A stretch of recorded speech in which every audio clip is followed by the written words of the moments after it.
अस्सलामुअलैकुम, welcome to my YouTube channel cooking tasty recipes. आज ईद का दिन है तो ईद के स्पेशल दिन मैं बनाने जा रही हूँ मज़ेदार सा कोल्ड कॉफ़ी डेज़र्ट, जिसकी रेसिपी मैं आपके साथ शेयर करूँगी। इसको बनाना निहायत ही आसान है। तो सबसे पहले मैं एक पैन में ले लूँगी, 1 गिलास के करीब है मेरे पास दूध को यहाँ पर मैं गर्म कर लूँगी और इसके अंदर ऐड करूँगी 2 टेबलस्पून चीनी। यहाँ पर मैं इसमें रेगुलर शुगर ऐड कर रही हूँ, आप चाहें तो कंडेंस्ड मिल्क भी ऐड कर सकते हैं। 1 टेबलस्पून इसमें मैंने ऐड की है कॉफ़ी और 1 टेबलस्पून ही इसमें मैं ऐड कर रही हूँ चोको पाउडर। तो ये देखें, यहाँ पर इसको अच्छे से मिक्स करके मैं बॉईल कर लूँगी और 3 से 4 मिनट इसको अच्छे से पका लेंगे।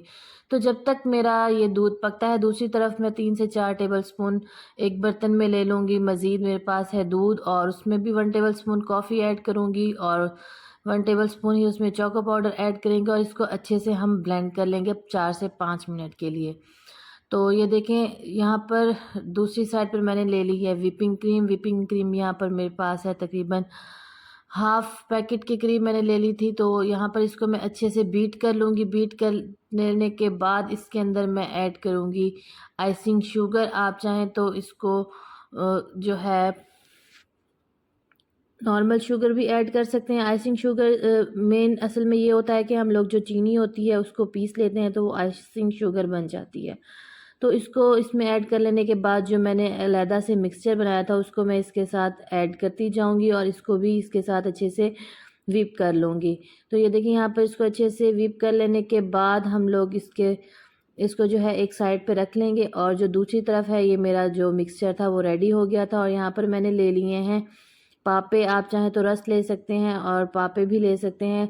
तो यहाँ पर हम लोग जो है वो बिल्कुल भी ना ब्रेड लेंगे और ना ही सॉफ्ट वाले कोई और केक लेंगे। हम इसमें सिर्फ पापे ऐड कर सकते हैं, चाहे तो आप रस भी ऐड कर सकते हैं। तो यहाँ पर मैं मिक्सचर के अंदर डिप करती जाऊँगी और इस तरह इसको इसके अंदर सेट करती जाऊँगी और जो व्हिपिंग क्रीम मैंने रेडी करके रखी थी उसको इसके ऊपर मैं एक लेयर पापों की लगा लेने के बाद इसको इसके ऊपर फैला लूँगी। इसकी भी जो लेयर है वो मैं बहुत ज़्यादा नहीं रखूँगी, नॉर्मल लेयर रखूँगी। आप चाहें तो सिंगल लेयर भी इसकी बना सकते हैं, चाहे तो आप इसकी डबल लेयर भी बना सकते हैं।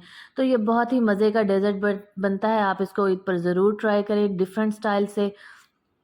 बहुत ही मज़ेदार सी आपकी जो ईद है वो सेलिब्रेट होगी इंशाल्लाह। तो ये देखिए, यहाँ पर जो दूसरी लेयर है पापों की उसको भी मैं इसी तरह दूध के मटेरियल में पापों को डिप करके और उसके बाद इसकी लेयर लगाऊंगी। तो अगर आपको मेरा ये तरीका अच्छा लगा हो तो मेरी रेसिपी को ज़रूर लाइक करें और मुझे कमेंट्स में बताएं कि आपको मेरी रेसिपी कैसी लगी।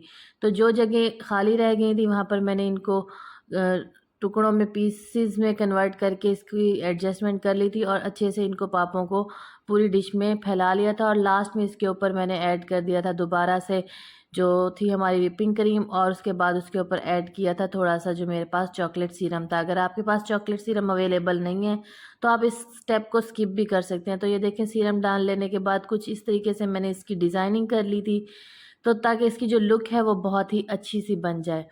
लास्ट में इसके ऊपर मैं थोड़ी सी डालूंगी चॉकलेट, है मेरे पास चॉकलेट चिप है। आपके पास डेकोरेशन की जो चीज़ अवेलेबल हो आप इस पर डाल सकते हैं।